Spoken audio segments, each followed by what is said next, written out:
El Ministerio Apostólico Altar de Jehová de Iglesia presenta lo mejor del trigo. Apóstol Lourdes Bravo de Villar.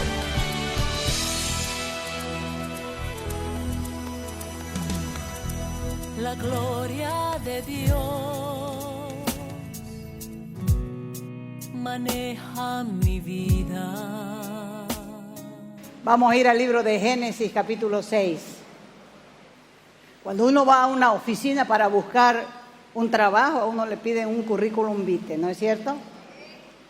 Y ahí uno tiene sus datos, sus detalles, para ver si lo contratan.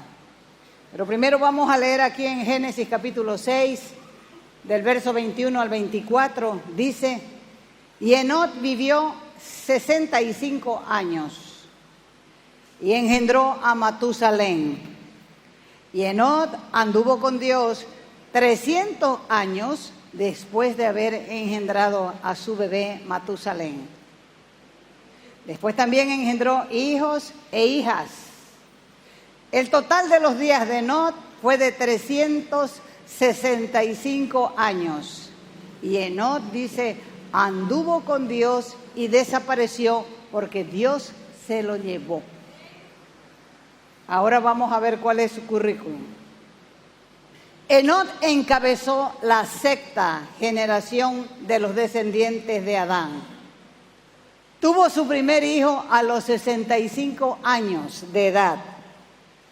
Fue el padre del hombre más longevo, el hombre más viejo de la historia humana. ¿Quién fue ese? ¿Cuántos años vivió? 960 años. Y en el libro de Judas dice que Enoc en su tiempo profetizó. El autor de la carta a los Hebreos nos recuerda que su vida, la vida de Enoc, fue agradable a Dios. Y por esa causa este hombre no experimentó muerte. Dios le arrebató a su presencia a los 365 años. Es decir, 69 años antes del nacimiento de Noé. Enoc vivió en un mundo que se estaba corrompiendo aceleradamente. Un mundo que se extendía a la violencia y el abuso de poder. Un mundo en el que el temor de Dios estaba ausente. Porque con cada generación se iniciaba algo diferente. Un mundo que despreciaba el testimonio de la palabra de Dios y también despreciaba a los representantes tan desesperadamente que la gente no quería saber nada de las cosas de Dios. Y el mundo iba en una decadencia acelerada, que Dios prefirió sacar a Enoc y llevárselo con él. La condición del mundo actual no es muy diferente que en aquel tiempo en que vivió Enoc. Hoy somos aproximadamente más de 8,000 millones de personas, para que tenga una idea de lo que se avecina. Vivimos en medio de una crisis de identidad y una falta total de propósito sin precedente, lo que explica el auge de toda desviación en el área sexual. Pocas cosas han ejercido una influencia tan marcada y devastadora sobre la vida y las costumbres de las personas en el último siglo, como lo ha hecho la televisión, la internet, con sus redes sociales. Solo que esa influencia en lo que a moral y educación se refiere ha sido muy dañina, más dañina que positiva. La razón, muy simple. Primera de Corintios, capítulo 15, 33. El apóstol Pablo les escribió a los corintios y les dijo: no erréis. Las malas conversaciones corrompen las buenas costumbres. O sea que lejos de presentar modelos dignos de imitar, por su nobleza, por su carácter, por la rectitud moral, lo que promueve es a exaltar la falta de virtud, lo macabro, lo enfermo de la condición humana. Estamos hablando de la televisión y de la internet. Todo lo prohibido es éxito de taquilla en el cine. Por eso se promociona tanto el ocultismo, la brujería, el espiritismo, incluida la violencia de todo tipo, tanto verbal, física y emocional. Una sensualidad permanente y descarada, un desprecio total por lo sano, por lo bueno, y sobre todo un rechazo a Dios y a su palabra. Algunos dicen, pero ese es el mundo en que vivimos. Pero no es el que debemos vivir. Es un mundo que nos han impuesto. Y la sociedad está aceptando algo impuesto. Pero nosotros somos seres pensantes que no podemos aceptar lo que nos impongan si nosotros sabemos que es malo. Otros dicen, pero es que eso no se puede esconder, lo ve uno en todas partes. Pero sí dice uno, la Escritura, que uno puede tener censura para sus propios ojos. Otros dicen, pero siempre ha sido así. Lo que no se dan cuenta es que la explosión de lo malo ha sido superada por la realidad en un siglo cada vez más perverso y degradante. El mundo en que vivimos está cada vez más convulsionado. Todas las vidas y familias son afectadas por la corrupción que impera en la sociedad. Por eso es que hoy en día se ve una galopante infidelidad conyugal. Me la haces, te la hago. Me das, te doy. Me robas, te robo. Niños y adolescentes iniciándose en una sexualidad prematura e irresponsable. Una violencia generalizada porque los dueños de casa son la internet y la televisión. Donde uno mire se ve muerte, se ve destrucción, corrupción, inmoralidad, desprecio por lo justo y por lo bueno. Es lamentable, pero esa es la fotografía perfecta de la condición de la sociedad de hoy. Y en esta realidad, en este ambiente, en este entorno, en este escenario, Dios nos invita a caminar de la mano con Él, como lo hizo con Enoc. ¿Qué significa caminar con Dios? ¿Qué tenemos que hacer para caminar de la mano con Dios? Dice la Escritura, oh hombre, Él te ha declarado lo que es bueno. ¿Y qué pide Jehová de ti? Solamente hacer justicia, amar misericordia y humillarte ante tu Dios. Así que caminar con Dios no es algo considerablemente difícil. No es como caminar en una cuerda tendida sobre un precipicio. Tampoco es como ir a ciegas sin tener ideas de lo que resultará al final de la travesía. Porque Dios mismo nos ha declarado lo que es bueno y lo que Él pide. La Biblia contiene esa declaración. Para caminar con Dios debemos conocer la palabra de Dios para que nos sirva de guía. ¿Cuántos quieren caminar con Dios? Lean su palabra. Lámpara es a mis pies tu palabra y lumbrera a mi camino. No se puede caminar con Dios ignorando su palabra. Es su palabra la que nos ayudará a tomar decisiones correctas y oportunas. Y cuando obedecemos a su palabra, podemos tener la seguridad de que estamos caminando tomados de la mano de Dios. Por eso Miqueas 6:8 dice, oh hombre, Él te ha declarado lo que es bueno. ¿Y qué pide Jehová de ti? Solamente hacer justicia, amar misericordia y humillarte ante tu Dios. Lo que el profeta Miqueas dice, que las cosas que Dios te pide para caminar con Él son sencillas.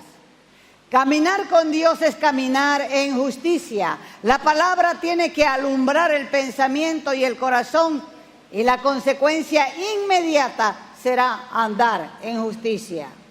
Un andar en justicia es andar en rectitud, es andar en integridad, es andar en honradez, en honestidad, en sinceridad delante de Dios. Puede que la gente te censure, puede que la gente te tilde de exagerado, o de fariseo, o de legalista, o de estricta, de santurrón, de fanático.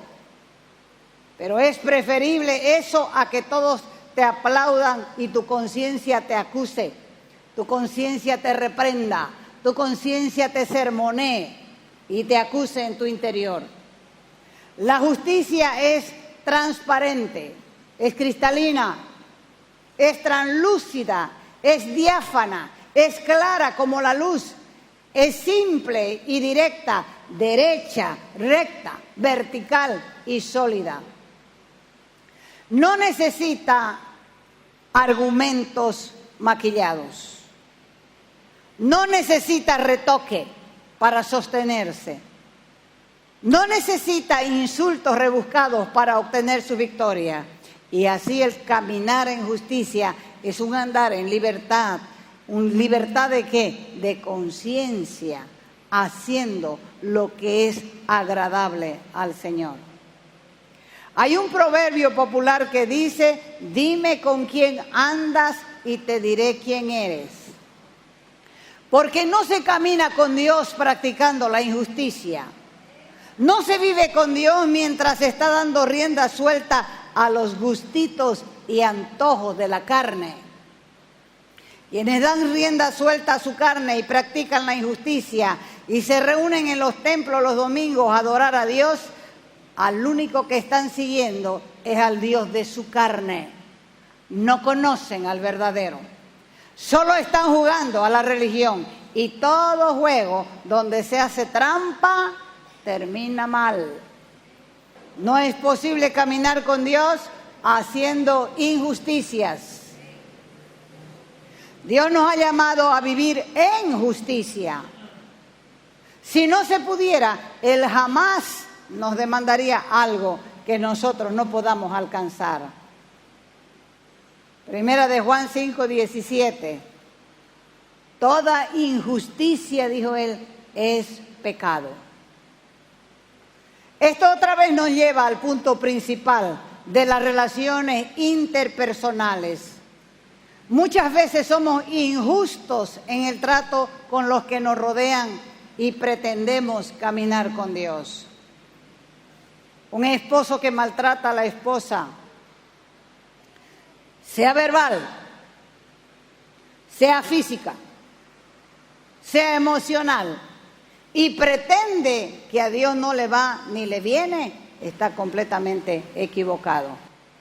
Los padres que maltratan a los hijos y hasta parece que a Dios no le importa, están completamente equivocados. Yo soy su padre, pero Dios te ha puesto como padre para dar ejemplo. Si Dios te ve a vos como padre, un mal padre, no va a querer acercarse al Padre de las luces. ¿Por qué? Porque tiene una mala referencia de paternidad. Cuando los hijos faltan el respeto a sus padres, creen que Dios no lo ve, están completamente equivocados. Los ingresos son de fuentes injustas y creen que Dios los bendice. Están completamente equivocados. No se puede caminar con Dios valiéndose de la injusticia. Dios espera que toda persona ande en justicia y no espera menos, porque las acciones justas de los santos son como vestiduras, dice la Escritura, de lino fino, blanco, resplandeciente delante de Dios. 2. Caminar con Dios es practicar la misericordia. Algunas personas le preguntaron a Juan Bautista qué tenían que hacer para caminar correctamente delante de Dios. Y él les respondió: el que tiene 2 túnicas, dé al que no tiene. Y el que tiene que comer, haga lo mismo. Y no exijan más de lo que está ordenado. Y no estén extorsionando a nadie. Dios es misericordioso y compasivo, y todos aquellos que se relacionan con Él son llamados a imitarle en misericordia y compasión. Es por eso que las palabras de Juan Bautista tocaron el centro de lo que es vivir con Dios, practicando misericordia. ¿Y qué es misericordia? Viene del latín misere, que significa miseria, desdicha, y cordis, corazón.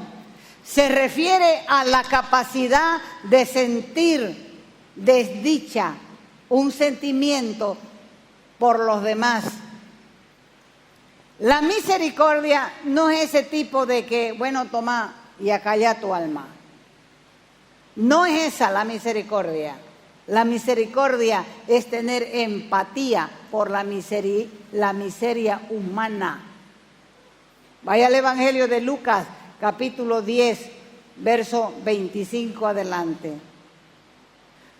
Los judíos que eran maestros de la ley entendieron que el segundo mandamiento tenía que ver con el amor al prójimo. Y cuando ellos le preguntaron a Jesús: ¿y quién es nuestro prójimo?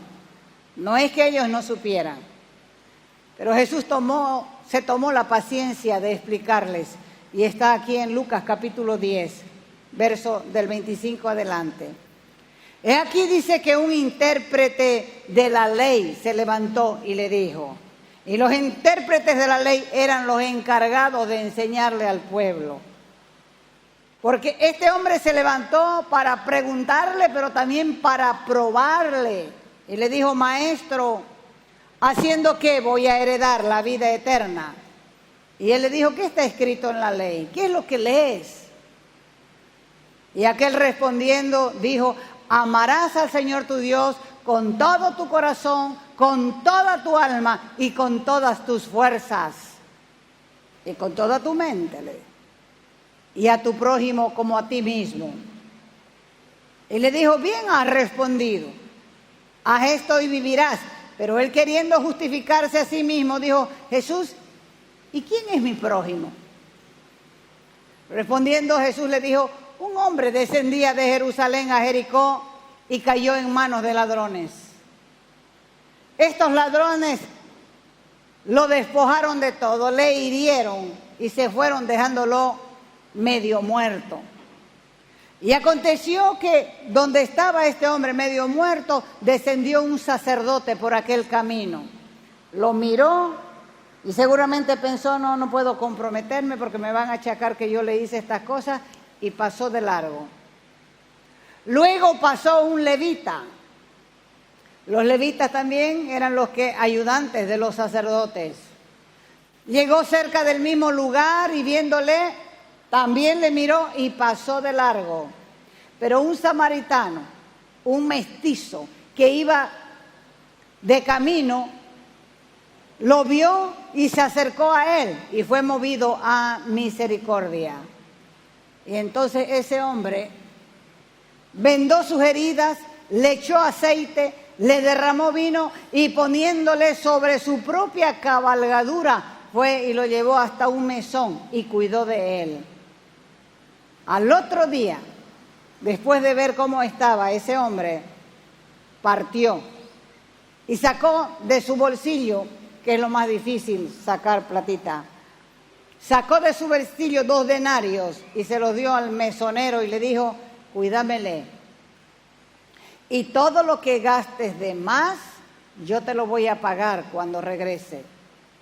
Entonces vino la pregunta: ¿quién pues de estos 3, del sacerdote, del levita, del mestizo samaritano, crees que fue el prójimo del que cayó en manos del ladrón? Y él le dijo: el que usó de misericordia. Entonces Jesús le dijo: anda vos y hacé lo mismo. Es interesante, lo interesante es que este mandamiento no esté entre los 10, pero está escondido en muchos otros mandamientos, mostrándonos que algunas veces las cosas más importantes no están donde nosotros pensamos o esperamos o creemos. Por eso cuando el intérprete de la ley intentó poner a prueba al Señor Jesús, éste le devuelve el reto con una pregunta que lo obligaba a responder con lo que para los judíos era algo fundamental y además sabido. Después de escuchar todavía, insiste este hombre en justificar su pregunta, alegando que no sabe quién es su prójimo. Y el Señor le mostró que el prójimo puede ser cualquiera, inclusive una persona ajena a la fe. Caminar con Dios es vivir practicando la misericordia y la mayoría está lejos de ser misericordiosos, acostumbrados a ofrecer excusas para excluirse de ciertos asuntos que hace dudar que verdaderamente caminamos con Dios. 3. Caminar con Dios es reconocer su autoridad sobre nuestras vidas. Muchos pretenden tener una relación con Dios, pero se niegan a someterse a su señorío y a su autoridad. Este hecho ha llevado a concluir que algunos cristianos invitan a Jesús para que sea su Salvador, pero no quieren que señoree sobre sus vidas. Creen que Jesús murió por sus pecados en la cruz, pero no creen que ellos deban someter su voluntad y su vida a su autoridad. Y aquí viene la pregunta del millón. ¿Son en verdad cristianos? ¿Han experimentado el nuevo nacimiento? Estas son simplemente preguntas doctrinales, no son preguntas de vida o muerte eterna. Que Cristo sea el Señor o no en nosotros es algo que determina nuestra salvación o condenación.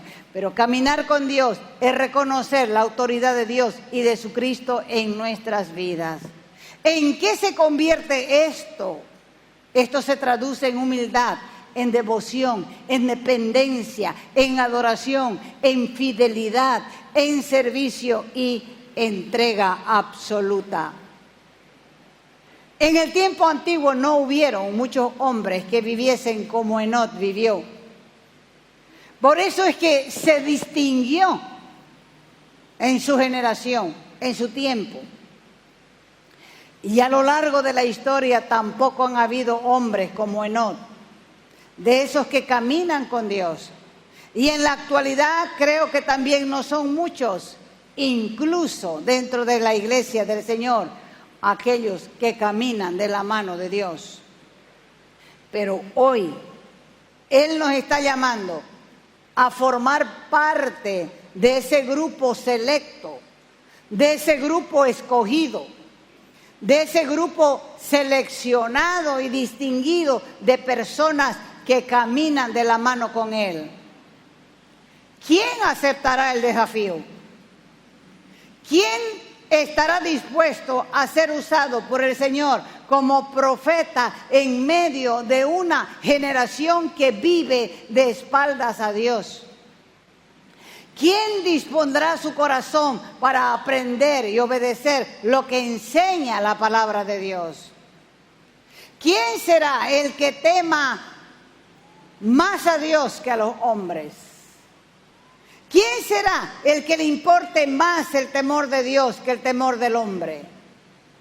¿Quién será el que no le importe que lo tilden de fanático con tal de hacer lo que a Dios le agrada? ¿Quién decidirá a caminar en justicia y no dar lugar a la injusticia en su vida? ¿Quién será de hoy en adelante un vaso de misericordia? ¿Quién reconocerá a Jesús como Señor en todas las áreas de su vida?